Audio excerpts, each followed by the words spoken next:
Hello everyone, welcome back to my channel and welcome back to the new exciting blog. তো আজকে আমার এই ব্লগটাতে থাকবে আমার ওয়েডিং আউটফিটের ডিটেলস, হালদি আউটফিটের ডিটেলস। তো দেরি না করে ব্লগটা স্টার্ট করি, তোমরা দেখতে থাকো। আর অবশ্যই ভিডিও শেষে আমার চ্যানেলটাকে সাবস্ক্রাইব করো, লাইক করো, কমেন্ট করো, বন্ধুদের সাথে প্রচুর প্রচুর প্রচুর শেয়ার করো। আর অবশ্যই জানাতে ভুলো না কীরকম লাগলো আজকের এই ব্লগটা। এরপরে আমি আসছি আমার গায়ে হলুদের যে দুটো লুক আমি চেঞ্জ করেছিলাম সেই দুটো লুক নিয়ে। যে দুটো লুক তোমরা প্রচুর এগেন অ্যাপ্রিসিয়েট করেছো, প্রচুর ভালোবাসা দিয়েছো। আমার প্রত্যেকটা লুককেই তোমরা প্রচুর ভালোবাসা দিয়েছো, কিন্তু স্পেশালি গায়ে হলুদের লুক, তারপর বৃদ্ধির লুকটা, বিয়ের লুকটা, এই লুকগুলো না একটু বেশি স্পেশাল আমার কাছে। কারণ এই লুকগুলো রীতিমতন মাথা খাটিয়ে আমাকে মানে নিজেকে কিরকম লাগবে, ভালো লাগবে কিনা, খারাপও লাগতে পারে। এবার দিনের দিন তো ওরকম কিছু চেঞ্জ করা যাবে না, যে ইনকেস যদি আমি দেখি যে আমাকে খারাপ লাগছে, আমি তো চেঞ্জ করতে পারবো না। তো সেই জন্য আগে থেকে অনেক ভাবনা চিন্তা করে নেওয়া। গায়ে হলুদের জন্য আমি দুটো আউটফিট রেখেছিলাম। একটা হচ্ছে শাড়ি, যেটা আমি কিনেছিলাম হচ্ছে আদি ঢাকেশ্বরী। আমি এগেইন এখানে ফটো অ্যাটাচ করে দিচ্ছি সাইডে, তোমরা দেখে নাও। বিকজ সেই শাড়িটা আমার কাছে নেই, সেটা মায়ের কাছে। বলে যে গায়ে হলুদের জিনিস নিজেদের কাছে রাখতে নেই, বা রাখলে পরেও খুব যত্ন করে রাখতে হয়। তো আমি সেটা আমার কাছে রাখার রিস্কটাই নিইনি, বিকজ আমার বাড়িতে না প্রচুর লোকজন আসতেই থাকে। তো সেই জন্য আমি আমার কাছে ওই ব্যাপারটা রাখিয়ে নিয়ে পুরোটাই মায়ের কাছে রেখেছি। শাড়িটা আমি কিনেছিলাম আদি ঢাকেশ্বরী থেকে, গড়িয়াহাটির যে আদি ঢাকেশ্বরী, ওই শাড়িটার প্রাইস ছিল 4,500 থেকে 5,000 টাকা। শাড়িটার কালারটা তোমরা ফটোতে দেখে বুঝতে পারছো যে খুব সুন্দর একটা হলুদ, মানে কাঁচি হলুদ কালার বলে না, মানে গায়ে হলুদের যে হলুদ, ওই হলুদ কালারের। আর ওটার সাথে ব্লাউজ পিস ছিল, আর পাড়টা ছিল রেড। তো আমি ওই মানে শাড়িটা কিনতে গেছিলাম যখন, মা আমাকে বারণ করেছিল যে দেখ গায়ে হলুদের শাড়ি কিন্তু 1 বছর পরা যায় না, তো তুই নর্মাল হ্যান্ডলুমের উপর কিছু নে। বাট স্টিল আমার মানে পছন্দ হয়ে গেছিল শাড়িটা, তো আমি ওই শাড়িটা কিনি। আর ওই শাড়িটার সাথে যে ব্লাউজটা আমি পরেছিলাম, সেই ব্লাউজটা হচ্ছে গিয়ে আমার এই যে এই বেনারসির ব্লাউজ। এই বেনারসির জন্য মানে সাথে পরার জন্য যে ব্লাউজটা আমি রাহুলের থেকে বানিয়েছিলাম, এই ব্লাউজটা দেখাই। আমি ওটা গায়ে হলুদে পরেছি। এই ব্লাউজটা আমি গায়ে হলুদে ওই হলুদ শাড়িটার সাথে কম্বাইন করে পরেছিলাম। এটারও হাতে খুব সুন্দর একটা মোটিভের কাজ করা, যেটা একটু কাছ থেকে আমি দেখালে হয়তো বুঝতে পারবে। কেউ যদি বানাতে চাও এরকম বানাতেই পারো ইজিলি। তো এই যে খুবই সুন্দর, খুব সুন্দর, ভেরি প্রিটি, মানে এত সুন্দর। আর এটার মধ্যেও হালকা একটু কাঠদানার কাজ রয়েছে, প্লাস পুরোটাই হ্যান্ড এমব্রয়ডারির উপর কাজটা করা। এটার এগেইন অল ওভার এই সামনেটা এরকম পান মতন করা রয়েছে। এই যে পান মতন করা, পান ডিজাইন করা। আর এই যে হাতায় এই কাজ। এইটা আমি ওই গায়ে হলুদের শাড়িটার সাথে মানে লাল আর হলুদের কম্বিনেশনে পরেছিলাম, যেটা দেখতে ভীষণ ভালো লাগছিল, ছবিতে ভীষণ ভালো লাগছিল। মানে অনেকে আছে না যে গায়ে হলুদে অন্যান্য কালার ট্রাই করে, ডেফিনেটলি বিয়ে তো একবারই করে মানুষ, সব রকম এক্সপেরিমেন্ট বিয়েতে চলে। বাট না, আমি পার্টিকুলারলি বিয়ের লুকগুলো নিয়ে না খুব বেশি এক্সপেরিমেন্ট করিনি। কারণ বিয়েতে যেমন অনেকে এখন পিচ কালারের পরছে, কেউ মারুন পরছে, কেউ গোলাপি পরছে, কেউ ব্লু পরছে, মানে আমারই এরকম কত ব্রাইডরা পরে ব্লু কালারের পরছে, কেউ একদম কালচে কালারের পরছে। এখন না মানুষ অনেক বেশি আপডেটেড হয়ে গেছে, অনেক আগে ভাবে মানুষ। তো এখন ওই টিপিক্যাল ওই ব্যাপারটা নেই, কিন্তু স্টিল কিছু মানুষের ভাবনা চিন্তা বা কিছু মানুষের পছন্দটা এখনো হয়তো সেই সাবেকি সাজের মধ্যেই আটকে থাকে, যার কারণে তারা ওই লালের বাইরে বা হলুদ, গায়ে হলুদ মানে একদম টিপিক্যাল হলুদ শাড়ি পরতে হবে। তো আমি সেইগুলো সবটাই মাথায় রেখে অ্যাকর্ডিংলি সেই অনুযায়ী লুকগুলো সিলেক্ট করেছিলাম।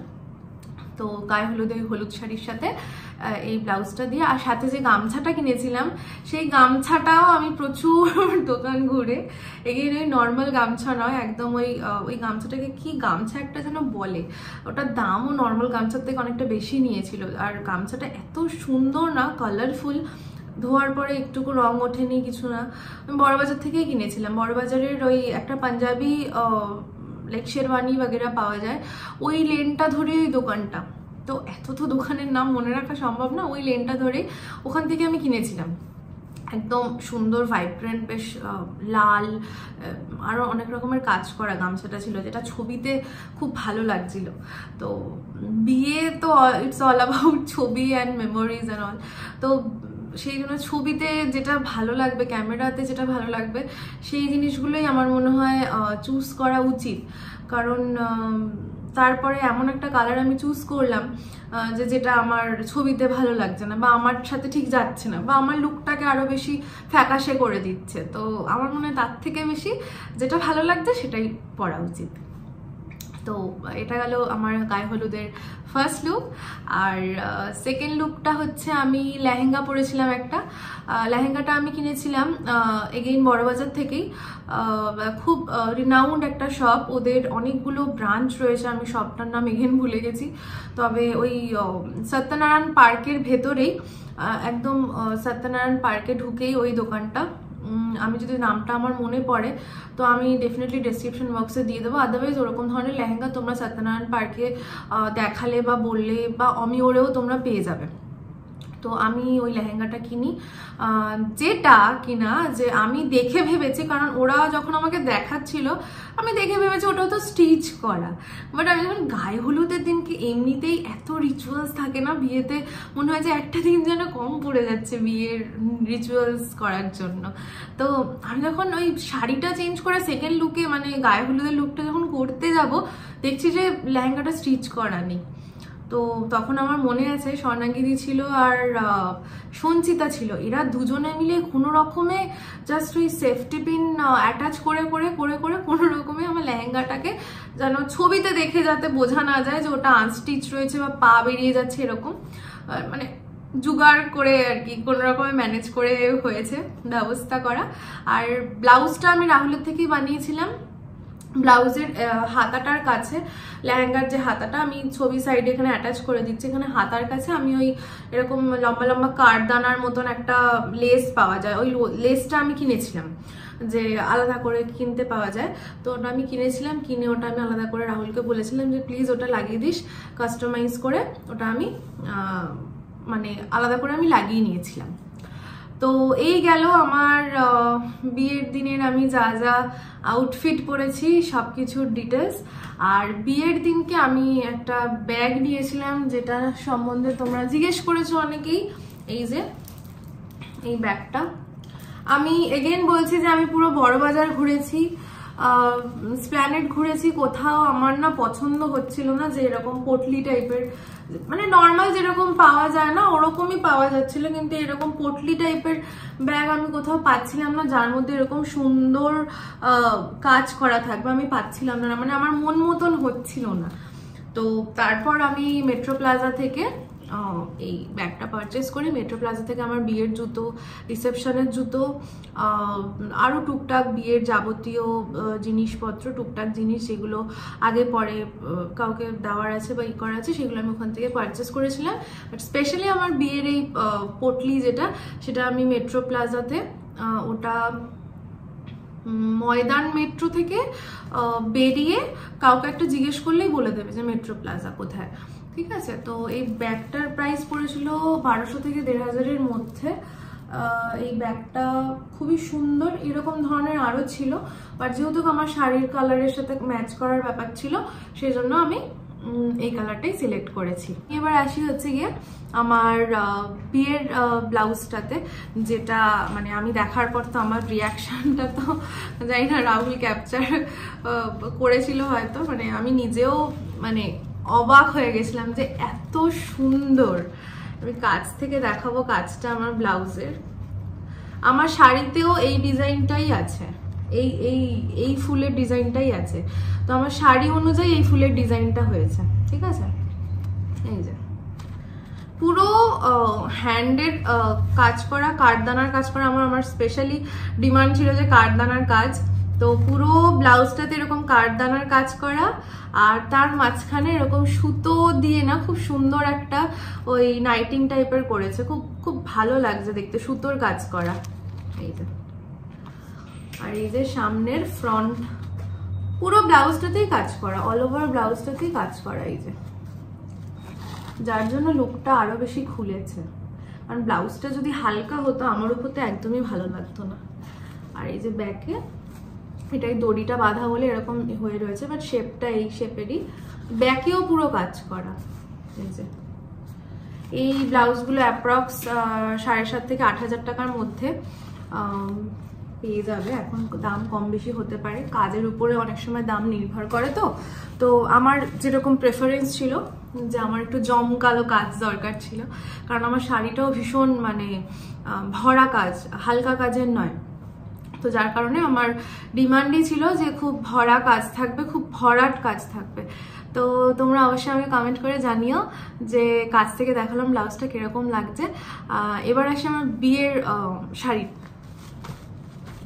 এই যে আপনার কি ভারী, এই যে আমার বিয়ের বেনারসি। এই যে আমি জানি না কালারটা কতটা ভিডিও ক্যামেরাতে আসছে, বাট আমার বিয়ের বেনারসিটা কিন্তু পুরো প্রপার রেড নয়, একটা রেড আর পিঙ্কের একটা ডুয়াল টোন রয়েছে, যেটা আমার মনে হয় একটু এরকম করলে বোঝা যায় হালকা, মানে কাছ থেকে না দেখলে কিন্তু একদমই বোঝা যাবে না। এই যে আমি বললাম আমার এই যে ব্লাউজে যেরকম কাজ করা দেখতে পাচ্ছ তোমরা, ব্লাউজে যেরকম কাজ করা সেরকমই কিন্তু শাড়ির ডিজাইনটাই কিন্তু ব্লাউজে রাহুল এখানে তুলেছে। আর ও যখন ড্রয়িং করছিল না ব্লাউজগুলো খাতায়, আমাকে ছবি পাঠাতো না, আমি এটা করলাম, এটা কি ভালো লাগছে? আমার যদি ভালো না লাগতো আমি ওকে বলতাম যে না এটা এইভাবে করলে ভালো হবে, বা এটা এইভাবে কর, মনে হয় বেশি ভালো হবে। তো আমি যেরকম বলেছি ও কিন্তু সেরকমই করেছে। আর আমার এক্সপেকটেশনের বাইরে গিয়ে ভালো হয়েছে। যাই হোক, বিয়ের শাড়িটা এগেন, বিয়ের শাড়ি অনেকে জিজ্ঞেস করেছে আমি কোথা থেকে কিনেছি। আমার বিয়ের অধিকাংশ শাড়ি আমি বেনারস থেকে কিনেছি। আমার প্রথম থেকে ইচ্ছা ছিল যে বিয়ের আগে আমি একবার অন্তত বেনারস যাব। আমি আমার বিয়ের বেনারসি কিন্তু প্রপার বেনারস থেকেই কিনবো। তো আমি জানি না এরকম মানে মাথায় আমার আসেও যে এরকম ভাবনা চিন্তা যে আমি বিয়ের বেনারস থেকেই কিনবো। আর কাজের সূত্রেই আমাদের বেনারসে হয়েছিল যাওয়া বিয়ের আগে, লাইক বিয়ের ওই 4-5 মাস আগে এরকম। তো তখন বেনারসে যাই একটা কাজের সূত্রে, এবং তারপরে কাজ মিটে গেলে আমরা মানে আমার সাথে স্বর্ণাঙ্গিদি ছিল। তো স্বর্ণাঙ্গিদি একটা ওর কেউ আর কি নোন একটা দোকান রেকমেন্ড করে।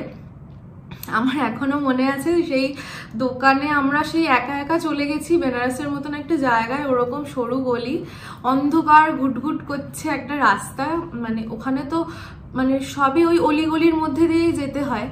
তো যে দোকানটা থেকে আমি পারচেস করেছি সেটা হচ্ছে মানে গদিঘর টাইপের, মানে ওখানে প্রচুর শাড়ি স্টক, ওদের প্রচুর, মানে কোনটা ছেড়ে তুমি কোনটা দেখবে, কোনটা ছেড়ে কোনটা দেখবে। আর আমার প্রথম থেকে ইচ্ছে ছিল যে এরকম একটু বেশ ভরা, এরকম লতা পাতা এরকম আঁকা, এরকম জমকালো কাজ করা একটা শাড়ি, কিন্তু এগেন লাইট ওয়েট হবে, যেটা পরে আমার মনে হবে না যে আমি অনেক কিছু পরে ফেলেছি। কারণ আমার মাথায় ছিল যে আমি পার্টটা কাজ করাবো রাহুলকে দিয়ে, পুরো অল ওভার পার্ট সেকশনটাতে আমি কাজ করাবো। তো সেটা করতে গেলে অনেকটা হেভি হবে শাড়িটা, ওয়েট বাড়বে সেটার, প্লাস শাড়িটা যদি ইটসেলফ একটা খুব বেশি হেভি ওয়েট হয়ে যায় তো সেটা আমার ক্যারি করতে অসুবিধা হবে। তো সেই জন্য আমি এই শাড়িটা চুজ করি। এই শাড়িটা ছিল আর তার সাথে আমি দুটো বেনারসি কিনি বেনারস থেকে, তার সাথে এই শাড়িটা ছিল, মানে আমি দুটো অপশন রেখেছিলাম, একটা এই শাড়িটা আর একটা এই শাড়িটা। তোমরা এখনো হয়তো ক্যামেরায় দেখে বুঝতে পারছো যে এই শাড়িটা বেশি ভালো লাগছে আমার উপর। তো এই শাড়িটা আমার এখনো না পরা হয়নি, কোনো অকেশন আসলে নিশ্চয়ই আমি পরবো এই শাড়িটার ব্লাউজও আমার বানানো, কিন্তু পরা হয়নি। এই শাড়িটা এতটাই মানে সিম্পল আর সোবার না, এই শাড়িটার বিশেষ করে এই পোর্শনটা দেখে না আমি শাড়িটার জাস্ট প্রেমে পড়ে গেছিলাম। এই পোর্শনটা এত অ্যাস্থেটিক আর এত সুন্দর, এই পোর্শনটা এতটাই সুন্দর, আমার এত ভালো লেগেছে, আমি দুটো শাড়ি নিয়ে নিয়েছি। আর আমি এই যে শাড়ির কথা বলছি যে আমি বেনারস থেকে কিনেছি, আমার আরও মা বা মাসিদের প্রণামী দেয় না গিফটিং পারপাস, অনেক শাড়ি আমি একসাথে কিনেছিলাম, মানে প্রায় আমার যতদূর মনে পড়ছে আমি 10 থেকে 12টা শাড়ি বেনারস থেকে বিয়ে পারপাসে কিনে নিয়ে এসেছিলাম। তো অনেক টাকার একটা লম্বা লিস্ট হয়েছিল, বাট কিছু করার নেই, এগেন বিয়ে তো একবারই করবো না, তো সেই জন্য একটু নিজের মন ভরে নিজের জন্য তো কেনাকাটি করেইছি, শুধু নিজের জন্যই নয় সবার জন্য। তো হ্যাঁ, এই আমার বিয়ের বেনারসি। আর যে দোকানটা থেকে কিনেছি সেই দোকানটার নাম আমার এখন যতদূর মনে পড়ছে সেই দোকানটার নাম হচ্ছে খান্না শাড়িজ। তোমরা ইউটিউবে ওদের দেখতে পাবে, ওদের পেজ রয়েছে, ওরা ওখান থেকে রিসেল করে বা ওখান থেকে ওরা ইউটিউবে ওদের ব্লগ রয়েছে, চ্যানেল রয়েছে, তো তোমরা সেখানে প্রচুর শাড়ি স্টক দেখতে পাবে। তো আমি এই শাড়িটা ওখান থেকেই পারচেস করেছি। আর আমার এই শাড়িটা কিন্তু একদম পিওর কাতান বেনারসি, মানে পিওর মানে একদম পিওর কাতান বেনারসি। আর এতটাই সফট আর এতটাই গায়ে পরার পর এতটাই ভালো লাগছিল দেখতে যে আমার মনে হয় আমি কলকাতায় এই শাড়ি পেতাম হয়তো, বা অন্য ধরনের পেতাম, কিন্তু এই মেটেরিয়ালসটা আমি হয়তো পেতাম না, কারণ এতটাই ভালো না কাপড়টা যে মানে বলে বোঝানো যাবে না। এটা যতক্ষণ গায়ে পড়বে ততক্ষণ এটা বলে বোঝানো যাবে না। তো যাই হোক, আমার বিয়ের বেনারসি, যেটা এগেইন প্রচুর মানুষের জানার ছিল যে কোথা থেকে কিনেছি, আমি বলে দিলাম যে কোথা থেকে কিনেছি, আর বিয়ের ব্লাউজ সম্বন্ধে আমি বলে দিলাম। এবার আসি পরের দিনের, মানে পরের দিন আর কি, বিয়ের পরের দিন যেটা হয় বিদায় আমার এই শাড়ি পরেই হয়েছে, আমি আর শাড়ি চেঞ্জ করিনি। আর বাড়িতে এসে চূড়া সেরিমনি আমার হয়েছিল, মানে আমাদের যে ফ্ল্যাট যেখানে এখন আমি আর মেহের থাকি, তো সেখানে এসে আমার চূড়া সেরিমনি রিচুয়ালসটা হয়েছিল। চূড়া সেরিমনিতে আমি একটা সালোয়ার পরেছিলাম, সেই সালোয়ার পিসটা আমি বড়বাজার থেকে পেয়েছিলাম। ওটার প্রাইস ওরকম 1000-1200 টাকার মধ্যে পিসটা কিনেছিলাম। আর আমাদের ডানলপে প্রচুর এরকম মানে ভালো ভালো টেলার রয়েছে যারা এরকম খুব সুন্দর ফিটিংস করে সালোয়ার বানিয়ে দেয়। রেড, ওই একটু পিঙ্কিশ রেডের উপর ছিল, তো ওই সালোয়ারটা আমি ওখান থেকেই কিনেছিলাম, বড়বাজার থেকে কিনেছিলাম। আচ্ছা, আমি আমার ওয়েডিং এই ওনার দুপাট্টাটা নিয়ে বেশি কিছু বলিনি, মানে বলতে ভুলে গেছি মেমালুম। আমার যে দুপাট্টাটা ছিল, এই যে দুপাট্টাটা যেটা ছিল সেটাও রাহুলেরই ডিজাইন করা। আর আমার স্পেসিফিক্যালি ডিমান্ড ছিল যে একটু চওড়া পার হবে, আর এই কাপড়টাও কিন্তু এই তথাকথিত নেটের উপর কাজ একদমই নয়। এটার এই কাপড়টাকে কি একটা কাপড় বলে, যেটা অর্গানজা, মনে পড়েছে, অর্গানজার ওপর কিন্তু করা, যেটা প্রাইস কিন্তু 2 থেকে 2500 টাকার মতন পড়বে। এবং তার উপর এই এত সুন্দর কাজ করা, দেখতেই পাচ্ছ অল ওভার ওড়নাটাতে কিন্তু আমার এরকম সুন্দর কাঠদানার উপর কাজ করা। আর নেটের ওড়নার একটা মানে বাজে দিক রয়েছে, সেটা হচ্ছে যে ওটা কিন্তু ছিঁড়ে যেতে পারে। এটা কিন্তু আমি অন্য কোনো পারপাসে ইউজও করতে পারবো, আর এটা কিন্তু একটু বেশ ফুলেও থাকে, বেশ ভালো লাগে দেখতে, মানে ডিজাইনটা পুরো বোঝা যায়। আর নেটের ওড়না কিন্তু একদম ওই গায়ের সাথে লেগে থাকবে, খুব একটা খোলে না। তো সেক্ষেত্রে আমি এই ইয়েটা আর কি চুজ করেছিলাম যে অর্গানজার উপর আমি কাজ করাবো। এটা আমি অন্য দুপাট্টা পারপাসেও কিন্তু আমি ইউজ করতে পারি, এটা শুধুমাত্র বিয়ের পারপাসে নয়, এটা অন্য পারপাসেও কিন্তু আমি ইউজ করতে পারবো। তো ইয়েস, এটাও আমার এগেইন রাহুলের থেকেই বানানো। এই যে কাজ, আমি একদম ক্লোজ থেকে দেখিয়ে দিলাম তোমাদের। এই ফুটেজটা আমি নিতে ভুলে গেছি, তাই জন্য আমি পরে এটা অ্যাটাচ করলাম।